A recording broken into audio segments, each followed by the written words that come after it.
কিন্তু সন্তান তো সেই মরুভূমির প্রান্তরে, মনে আসেনি? আর উনি তো বাড়িতে বিবি সারা আলাইহিস সালামের কাছে। সকালবেলা সঙ্গে সঙ্গে একটা ঘোড়া নিয়ে দ্রুতগামীতে চললেন সেই বিবি হাজরা আর ইসমাইল আলাইহিস সালামের বাড়িতে। আল্লাহ পাক স্বপ্নে দেখাইছেন, সেটা বাস্তবায়ন করবেন। সুবহানাল্লাহ জোরে বলুন। ওখানে যা দুইটা ভূমিকা রাখছে। এতদিন পরে সন্তানকে পাবে, মা তো দেবে না, যা বলতেছে তোমার বেটাকে গোসল করাইয়া দাও, বাদশার বাড়িতে দাওয়াত খেতে যাব। আর একটা আওয়াজ লিখছেন তোমার বেটাকে গোসাইয়া দাও, এই জঙ্গলে কাঠ কাটতে যাবে। যাই হোক, দড়িও পকেটের মধ্যে ছিল, দড়ি তো দরকার আছে, একটু জোরে কর না। গরু জবে করতে কি গরু বাঁধবেন? গরু কি বাঁধবেন না? গরু বাঁধবেন না? যদি না বাঁধবেন তাহলে তো একবারে হোতা হালাইবে, একবার নোয়াখালীর ভাষা কইলা। তাহলে শেষ পর্যায়ে ইব্রাহিম আলাইহিস সালাম আর বিবি হাজরা আলাইহিস সালামের কাছ থেকে বেটাকে নিয়ে রওনা দিলেন মরুভূমির প্রান্তরের দিকে। ওখান থেকে মিনার প্রান্তরের দিকে রওনা দিলেন, জঙ্গলের দিকে। যাওয়ার পরিপ্রেক্ষিতে শয়তান তো পিছনে আসে না নাই? যারা এখানে বসেছেন তারা শয়তানকে অপেক্ষা করে এখানে বসেছেন। সুবহানাল্লাহ বলুন। আর যারা এখনো মাহফিলে আসে নাই তারা শয়তানের অনুসরণ করতেছে। আর যারা ঘুমায় আছে আলহামদুলিল্লাহ, ওরা তো আল্লাহর একটা আরেক নিয়ামত। একটু জোরে গান গাদা ঠিক কিনা? ওরা আল্লাহর আরেক নিয়ামত। আপনি ঘুমায় আছেন, ভালো আছে। বিবি হাজরা আলাইহিস সালামের কাছে মুরব্বি সাজা শয়তান এসে কাঁদতেছে। কান্দেন কেন আপনি? কি কয় আমি হলাম ইবলিস। কে কান্দেন কেন? এত মন খারাপ কেন? কয় জানো, এতদিন পর আল্লাহ পাক একটা সন্তান দিল, আবার সেই সন্তানটা বাবা হয়ে সন্তানকে জবে করব। এটা আল্লাহর নির্দেশ। যে বলছে আল্লাহর নির্দেশ, সাথে সাথে বিবি হাজরা আলাইহিস সালাম পাথর তুলে নিক্ষেপ করছে। সুবহানাল্লাহ। আর আল্লাহর আরশ থেকে এই দৃশ্যটা দেখে আল্লাহ খুশি হয়ে গেলেন। আল্লাহ যদি আমার ছেলেকে কবুল করে দিনের জন্য যদি আমার ছেলেকে যদি দিনের রাস্তার জন্য কবুল করে, আমার ছেলে যাবে, আমার কোনো আফসোস নাই। আল্লাহ যদি না দিত তাও তো আমি থাকতাম পৃথিবীতে। একটু জোরে কোন কথা ঠিক কিনা? আমার ভাইরা, একটা মাত্র সন্তান দিয়েছে ইব্রাহিম আলাইহিস সালাম। সেই সন্তানটাকে নিজ হাতে জবে করবে। কঠিন পরীক্ষা, এই কঠিন পরীক্ষায় পাশ করেছেন ইব্রাহিম আলাইহিস সালাম। সেটাই বলার জন্য আমি আপনাদের সামনে ইতিহাসটা তুলে ধরছি। হযরত ইব্রাহিম আলাইহিস সালাম আর ইসমাইল পিছনে পিছনে যাইতেছে। এদিকে শয়তান হাজরা আলাইহিস সালামের গুতানি খেয়ে পাথর নিক্ষেপ করার কারণে শয়তান আবার দৌড় দিছে কার দিকে? ইসমাইলের দিকে। ফিস ফিস করে কথা কয়। ইব্রাহিম আলাইহিস সালাম কয়, ইসমাইল কার সাথে তুমি কথা বলো? কয় আল্লাহ কে যেন আমাকে বলছে যেও না, বাড়ির দিকে রওনা দাও, কারণ তোমাকে তোমার বাবা জবে করার জন্য নিয়ে যাচ্ছে। একটু জোরে জোরে কর নাউজুবিল্লাহ। ইব্রাহিম আলাইহিস সালাম বললেন, বাবা শোনো, বসো।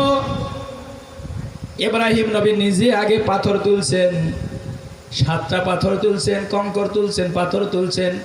আর ইসমাইলকে বললেন, তাড়াতাড়ি আমি যেমন পাথর নিক্ষেপ করি শয়তানের দিকে, তুমিও তেমনি ভাবে নিক্ষেপ করো। কাল কঠিন কিয়ামত পর্যন্ত এই 7টা পাথর যখন হাজী সাহেবরা নিক্ষেপ করবে, আমি আল্লাহ পাক ইব্রাহিমের সুন্নত হিসাবে আমি পাথর নিক্ষেপ করা কেরার দিয়ে দিলাম। জোরে বলুন সুবহানাল্লাহ। 7টা পাথর নিক্ষেপ করবেন, শয়তান আর আপনাকে ওয়াসওয়াসা দিতে পারবে না, কুমন্ত্রণা দিতে পারবে না। সেই শয়তানকে দূরীভূত করার জন্য আল্লাহ তাবারক তাআলার নির্দেশে 7টা পাথর দিয়ে ওখান থেকে শয়তানকে সরাইয়া দিলেন। একটু জোরে জোরে করেন সুবহানাল্লাহ। ইসমাইল আলাইহিস সালামকে ডাক দিলেন, বাবা এদিকে আসো, তোমার বয়স তো কেবল ছোট, আমি যা বলবো তুমি কি শুনবা? কই আব্বা আপনি বলুন, কি বলবেন বলেন।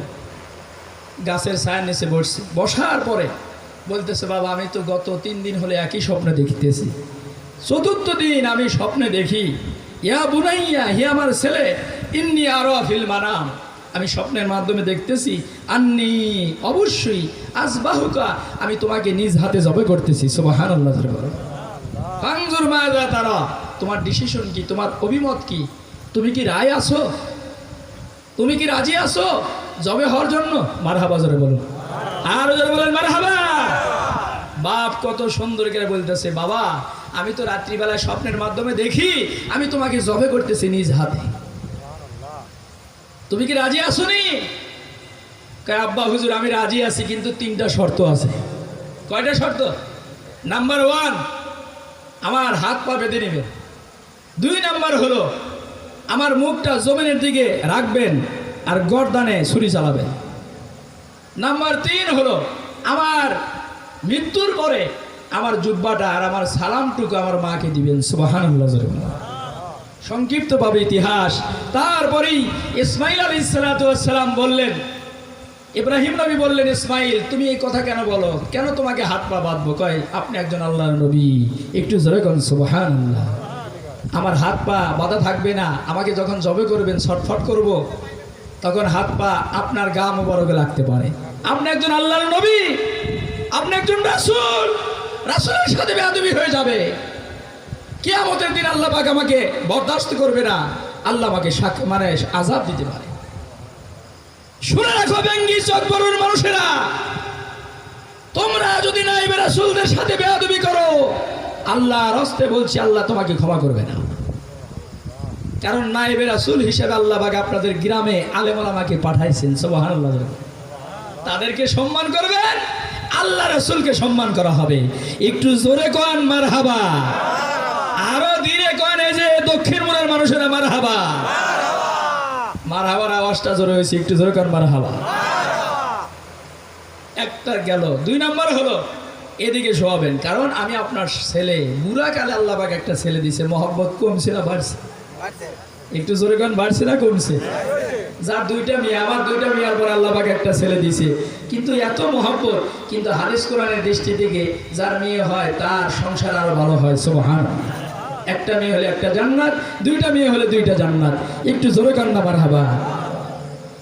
আল্লাহর নবী ইব্রাহিম আলাইহিস সালাম বললেন, ঠিক আছে আমি তোমার 3টা শর্ত মেনে নিলাম, তাড়াতাড়ি চলো মিনার প্রান্তরে চলো।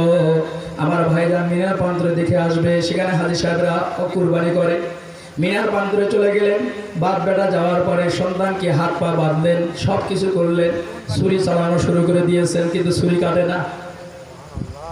আমি সংক্ষিপ্ত ভাবছি, আমার সময় শেষ হয়ে গেছে। আমার ভাইরা যখন নিচ থেকে ছুরি কাটে না, সঙ্গে সঙ্গে বলতেছিলেন ইসমাইল আলাইহিস সালাতু ওয়াস সালাম, আব্বা হুজুর আপনি একটু ভালো করে ধার দিয়ে নিন।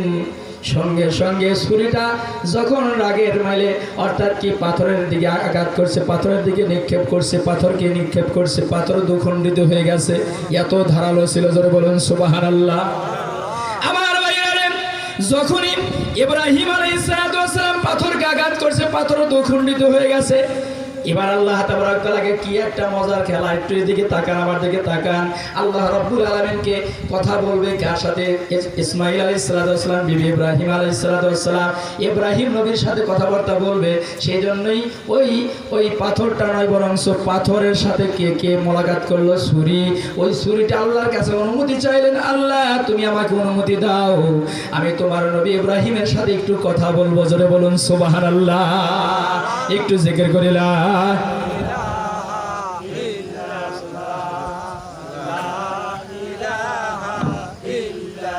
একটু জিকির করি সুবহানাল্লাহ আলহামদুলিল্লাহ।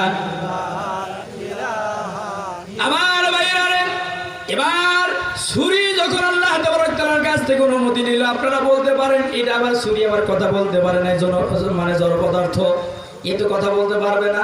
এটা কিন্তু আমরা মনে করতে পারি হাত কি কথা বলতে পারবে? পারবে না। দুনিয়ার আল্লাহ যদি করায় পারবে কিনা? কোনে বলছে সূরা ইয়াসিনের মধ্যে, ইন্নামা আমরুহু ইযা আরাদা শাইআন আইয়াকুলা লাহু কুন ফায়াকুন। একটু জোরে জোরে বলুন মারহাবা। আল্লাহ যদি বলবে হও, সঙ্গে সঙ্গে এটা হয়ে যাবে। সুবহানাল্লাহ। আমার ভাইয়েরা ছুরি যখন আল্লাহ তাবারক তাআলার কাছ থেকে অনুমতি চেয়েছেন, আল্লাহ তাবারক তাআলা বললেন, ছুরি আমি তোমাকে অনুমতি দিয়ে দিলাম, আমার নবী ইব্রাহিমের সাথে কথা বলো। সুবহানাল্লাহ। সঙ্গে সঙ্গে ইব্রাহিম আলাইহিস সালাতু ওয়াস সালাম রাগের মাথায় ছুরি কাটে না, গলা কাটতেছে না, খুব রাগ। ছুরি ঢেল দিয়েছে কোথায়? পাথরের উপর। পাথর দুখণ্ডিত